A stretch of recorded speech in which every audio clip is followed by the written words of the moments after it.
In today's video, I'm going to teach you how to create a gauge chart in Power BI. A gauge chart is perfect for showing progress toward a single goal, like actual sales versus a target, or completion percentage against a threshold. It's quick to read at a glance, which makes it ideal for dashboards and executive summaries. Let's walk through it step by step so you can build one confidently.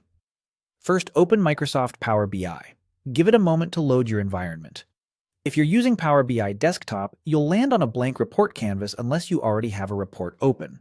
Either way, make sure you can see the main canvas in the center and the panes along the right side. Now open a report you want to work with.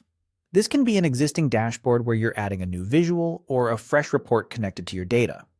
The important thing is that your dataset is already available in the report, so you can use its fields. If your report uses multiple tables, note which one contains the key measure you want to track on the gauge. Next, look to the right and click on Data to reveal your tables and fields. This lets you confirm the exact measure or column you plan to visualize. For a gauge, you'll typically use a single numeric value such as total sales, revenue, or completion percent. If your model includes a goal or target, keep that field in mind as well.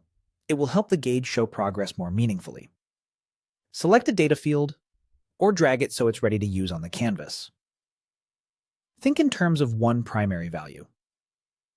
If you have a target value, that will add context. If you don't, the gauge can still display progress using minimum and maximum bounds you define. Click on Visualization to expand the visual options if it isn't already visible. You should see a panel with icons for different chart types. This is where you'll choose the visual and wire up the fields. Finally, click on Gauge. A blank gauge will appear on the canvas. Drag your main numeric field into the value well. If you have a target, drag that into the target value well. Power BI will set a minimum and maximum automatically, but you can fine-tune those to make the gauge more meaningful, ensuring the range reflects your realistic lows and highs.